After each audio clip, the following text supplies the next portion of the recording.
Learning Outcome Number 3 by Samantha Patricia Aguirre Mesa. Student's name Samantha Patricia Aguirre Mesa. Student's ID AL027616995. Subject Contemporary World. Teacher's name Cosme Marcelo Robalino Guerrero. Module 3 Activity Learning Outcome Number 3. Date November 15, 2017. Globalization. It is the integration of national economies through trade, investment, capital flow, labor migration, and technology. It is deeply controversial. Proponents of globalization argue that it allows poor countries and their citizens to develop economically and raise their standards of living, while opponents of globalization claim that the creation of an international free market has benefited multinational corporations in the Western world at the expense of local enterprises, local cultures, and common people.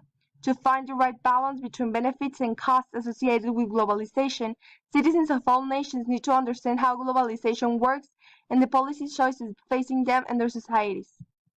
Trade. Trade is a basic economic concept involving the buying and selling of goods and services, with compensation paid by a buyer to a seller, or the exchange of goods or services between parties. International trade allows us to meet the needs of a growing population by importing and exporting goods, providing consumers with more choices.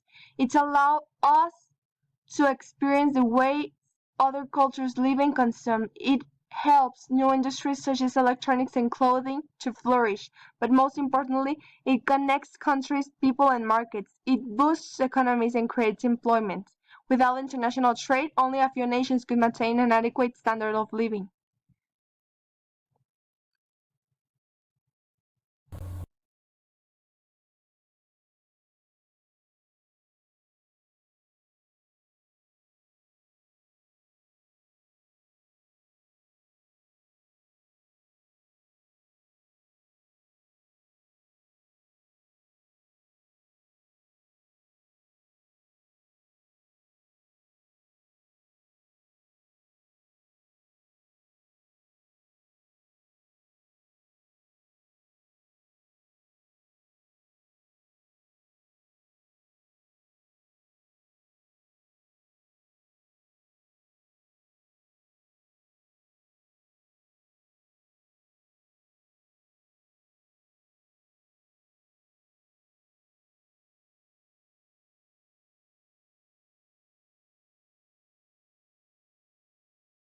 Digital revolution.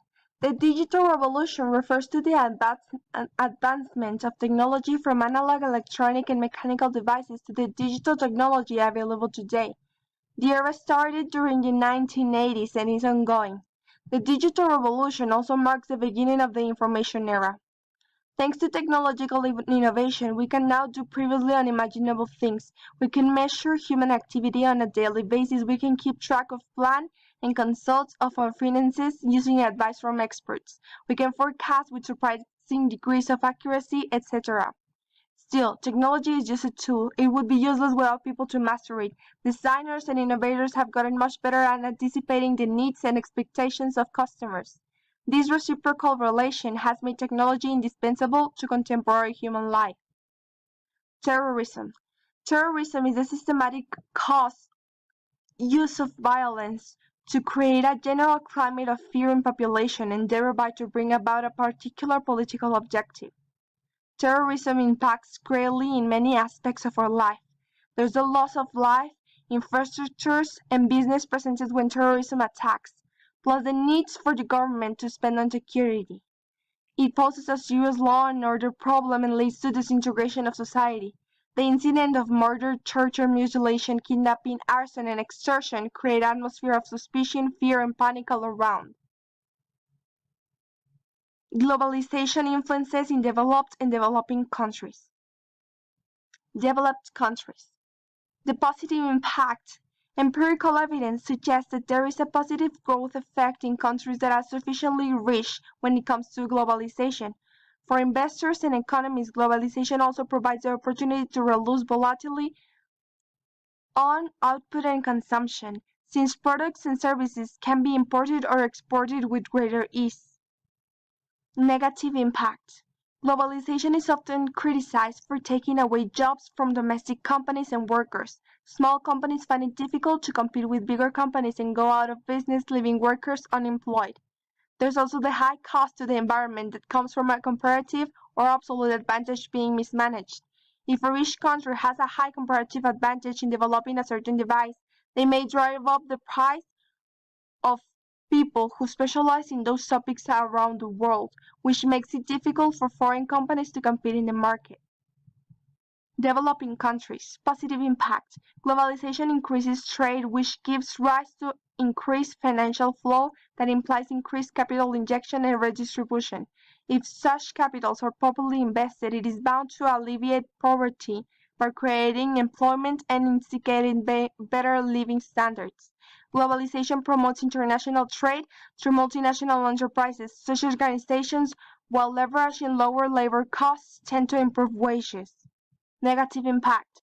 Globalization constitutes a threat to local industries of developing countries. This is because most local industries in developing countries lack the knowledge, skills, and resources to produce products that would compete with similar products produced in developed countries. In developed countries, there are usually stringent regulations on environmental pollution. This is usually as a result of greater awareness and education. Globalization has made it easier for manufacturers to relocate manufacturing facilities to developing countries where there are highly relaxed environmental laws and monitoring standards. This results in degradation of local environments with attendant health issues for developing countries. The poem of globalization. Globalization.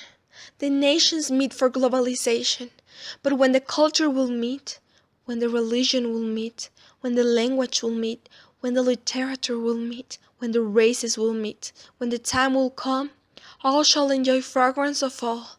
Certainly will be a heavenly hour. When diversity will assemble, the moment will be most pleasing, to honor the entire creation for satisfaction of the mighty Creator. As a father is pleased to see all his kids assembling together and sipping the nectar of life. But ongoing globalization is what? For selling their product or some else? What is the WTO and what are its objectives? How are the rules established? When was it integrated? And how many countries make it up? The World Trade Organization is the only global international organization dealing with the rules of trade between nations. The goal is to keep producers of goods and services, exporters and importers to conduct their business. It officially commenced on January 1st, 1995 under the Marrakesh Agreement, signed by 123 nations on April 15, 1994, replacing the General Agreement of Tariffs and Trade (GATT), which commenced in 1948. It has now 164 members since July 29th on 2016.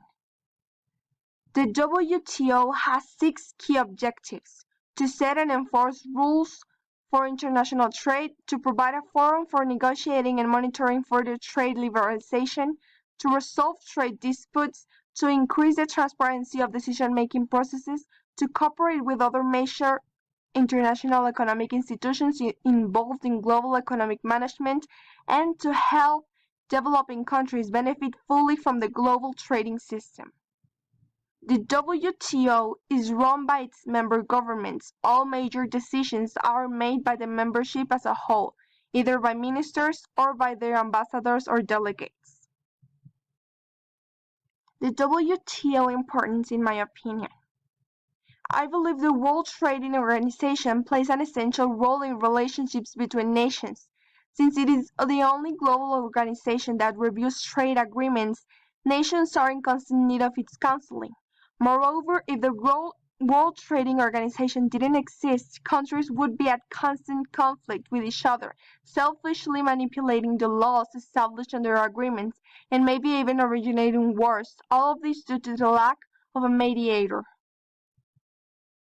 Advantages and disadvantages of the digital revolution in today's society.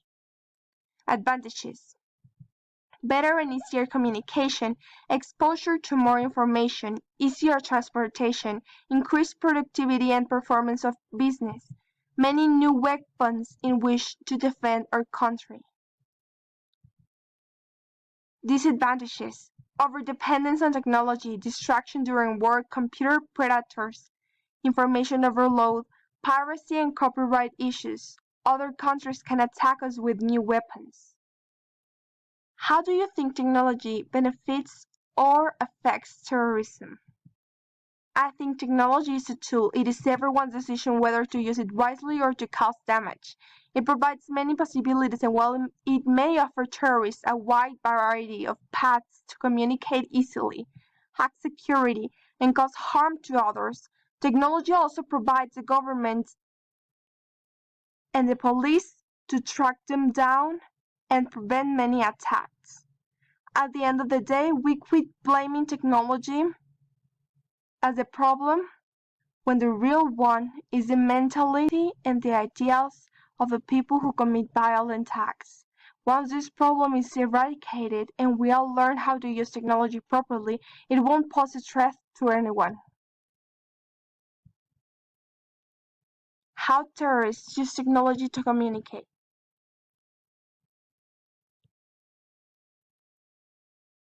Talk about just how big a network this is. We think of PlayStation primarily as a gaming device, but Right. it is a means by which gamers, I suppose others, could communicate. 110 million users, 65 million active users, 25 million Sony PlayStation consoles out there. Look, we don't know for sure if a console was found in the aftermath of these attacks. There have been some reports on that, but we haven't been able to confirm that. What has been said is authorities in Belgium have said that they believe before this happened that they believe that ISIS supporters, ISIS terrorists use PlayStation to communicate. Now, there are a number of ways to do that. You can send private messages via the PlayStation Network. You can actually talk, voice calls, essentially, within the game. You can communicate within various games. There's also been suggestions that, you know, in Call of Duty, you could spray a message in bullets on a wall. These are very violent games, and they're very actually difficult to monitor. One of the things that we learned in the Snowden revelations is that the FBI and the CIA have actually tried to infiltrate these networks. We don't know what kind of success they've actually had,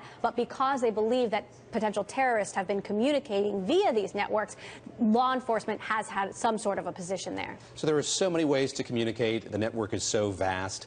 When you think about why this would be a challenge for people in intelligence, is it because of how secure that network is, how vast it is, or is it just because you've got people in intelligence who may not know their way around these gaming systems? It's just another world to them. Well, I mean, so on a gaming network, you can basically be hiding in plain sight. I mean, you're completely anonymous, essentially. Maybe you have a troll avatar or a unicorn avatar. And, you know, like they say, it's still difficult to monitor voice phone calls on cell phones. So you can imagine within a gaming network just how messy and difficult it can be to navigate that. And, you know, there is some skepticism about how much ISIS supporters would actually be using something like this. There are secure and encrypted messaging apps out there, like Telegram, for example, is the very messaging platform that ISIS used to claim responsibility for these attacks. It's much easier to communicate, for them to communicate on those apps. So it's difficult to know what kind of success law enforcement has actually seen in tracking down terrorists in gaming networks specifically. When you look at the array of gaming platforms out there, does Sony stand out? Does it offer more communication capability than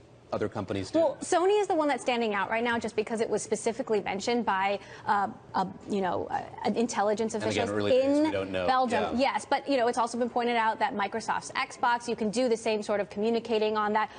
Call of Duty, World of Warcraft, Activision has come out previously saying that, look, they don't allow intelligence officials to monitor gamers on their platforms. If they were monitoring U.S. citizens, for example, they'd have to have specific permission to do so. So again, it's very murky, but certainly could present another opportunity for these guys to communicate sight unseen.